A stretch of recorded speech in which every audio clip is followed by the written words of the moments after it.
আপনাকে যদি বলা হয় যে আজকে রাত 10টায় তোমার দুনিয়ার সফর শেষ, নতুন স্টেশনে যেতে হবে, আলামুল বারজাকে, তোমার শেষ, তোমার মৃত্যু হয়ে যাবে। আজকে যে মাগরিব আর এই যে এশা আর যে তারাবির সালাত, এটাই তোমার লাস্ট নামাজ, যাও এটাই তোমার লাস্ট চান্স। এটা যদি আজকে আমরা জানি, এই হলরুমে যারা আছি, যদি এটা জেনে যায় যে আজকের তারাবিটাই শেষ তারাবি, শেষ সুযোগ, বলেন তো আমাদের অবস্থা কি হবে? প্রতিদিন ধরেন যে মাগরিবের নামাজের পরে একটু নিউজ দেখেন, একটু ফেসবুকে ঢুকেন, আজকেও তো ঢুকবেন তাই না? ঢুকবেন কি করবেন আজকে? আল্লাহ সব বাদ দিয়ে অজু করে আতর মেখে জায়নামাজটা ভিজিয়ে দীর্ঘ কিয়ামুল লাইল করবেন, সিজদায় পড়ে চোখের পানি দিয়ে জায়নামাজ ভিজিয়ে দেবো আমরা, ঠিক কিনা? কারণ আমি নিশ্চিত হতে পেরেছি এটাই আমার শেষ নামাজ। তো এটা তো প্রত্যেক সালাতের ক্ষেত্রেই আমাদের প্রযোজ্য। আসলে আমরা যে নামাজ পড়ি, যে কোনো নামাজই তো আমার শেষ চান্স হতে পারে, কি বলেন? হতে পারে কি পারে না বলেন তো? পারে। এই টেকনিকটা রাসূল সাল্লাল্লাহু আলাইহি ওয়াসাল্লাম শিখিয়েছেন, বলেছেন সাল্লু সালাতান মুআদ্দে, মনে করো এটাই হতে পারে তোমার জীবনের শেষ নামাজ। আমাদের ইউনিভার্সিটিতে ইমাম বেসার, যিনি চিফ ইমাম, উনি নামাজের আগে একটা চমৎকার অ্যানাউন্সমেন্ট দেয়। উনি বলে যে let's perform this salah as if this is our last and final prayer. চলুন এমন ভাবে নামাজটা পড়ি, ভাবি যে হতে পারে এটাই আমার জীবনের শেষ নামাজ।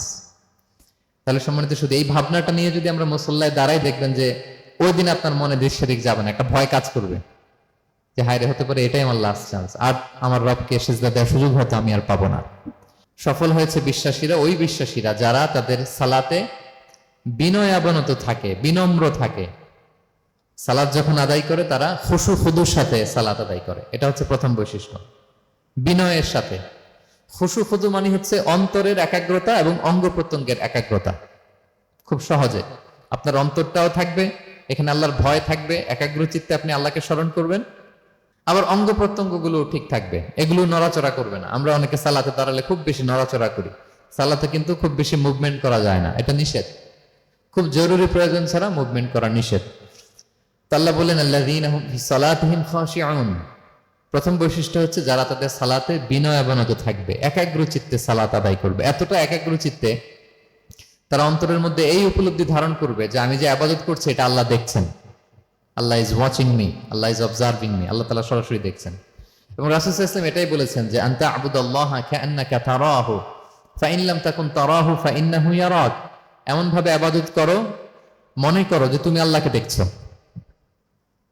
আর এটা যদি ভাবতে, এই উপলব্ধি আনতে যদি কষ্ট হয়, তাহলে অন্তত এতটুকু তো ভাবো যে আল্লাহ তোমায় দেখছেন, আল্লাহ আমাকে দেখছেন। এই ভাবনাটা অন্তরে আনা যায় না? চাইলেই আনা যায়। আমরা যেন এই উপলব্ধিটা নিজেদের মধ্যে রিয়েলাইজেশনটা বিল্ড আপ করার চেষ্টা করি যে আমি যে মুসল্লায় দাঁড়ালাম, এই যে আমি কিয়ামুল লাইল করতেছি, এই যে তারাবিতে আমি 20 রাকাত পড়তেছি লম্বা সময় ধরে, আল্লাহ কিন্তু দেখছেন। আমার সিজদা, আমার রুকু, এগুলো আল্লাহ তাআলা সরাসরি কি করছেন? দেখছেন। এই ফিল নিয়ে যদি আপনি সালাতে দাঁড়ান, এটা হচ্ছে খুশু খুদু। সাহাবারা এতটা বিনয়াবনত ভাবে একাগ্র চিত্তে নিমগ্ন হয়ে সালাতে প্রবেশ করতেন, মরুভূমির মাঝখানে ওনারা সালাত পড়ার সময় মাঝে মাঝে মরুভূমির পাখি এসে ওনাদের কাঁধে বসে যেত, মাথায় বসে যেত। পাখিগুলো মনে করতো এগুলো হয়তো খেজুর গাছ টাছ কিছু একটা হবে। কি হবে? খেজুর গাছ হয়তো হবে। আবার যখন রুকুতে যেতেন, পাখি উড়াল দিত। তার মানে কি, খুব বিনয়াবনত ভাবে বিনম্র চিত্তে ওনারা সালাত পার করতেন।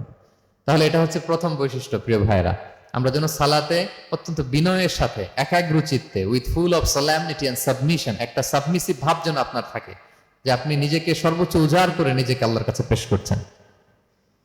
এই অ্যাটিটিউডটা যেন আমাদের নামাজের মধ্যে থাকে। এটা হচ্ছে 1 নম্বর বৈশিষ্ট্য, আল্লাযীনা হুম ফি সালাতিহিম খাশিউন, যারা বিনয়াবনত ভাবে থাকে। অনেকে বলে হুজুর মন বসে না নামাজে আমার। এটা অনেকের প্রশ্ন, অনেকের জিজ্ঞাসা যে মনটা ধরে রাখতে পারি না, নামাজে দাঁড়ালেই সারাদিন যেটা মনে হয় না ওইটা নামাজে মনে চলে আসে। এরকম হয় না? সারাদিন এটাকে কি যেন ভাবতেছিলাম মনে নাই, নামাজে দাঁড়ালেই মন চলে আসে। তারপরে মনকে আরবিতে বলে, অন্তরকে বলে কলব। কলব মানে যেটা খুব নড়াচড়া করে, মুভমেন্ট করে, ওইটাই কলব। মন দেখবেন এদিকে ছোটে ওদিকে ছোটে, মনকে ধরে রাখা বড্ড জটিল, কষ্টকর।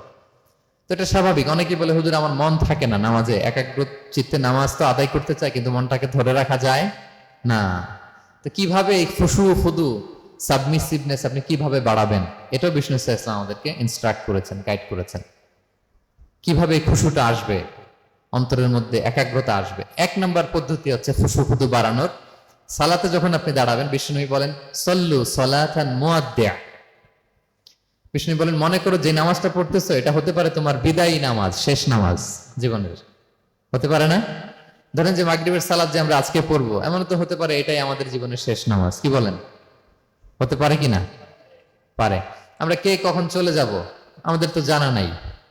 তো এই যে মুসল্লায় যখন আমরা দাঁড়াই, তখন কেন আমরা এটা ভাবি না যে it could be the last and final prayer in my life, হতে পারে এটাই আমার জীবনের শেষ নামাজ। এটা যদি আপনি ভাবতে পারেন, তখন দেখবেন ঠিকই আপনার একাগ্রতা, সাবমিসিভনেস এটা বাড়তেছে।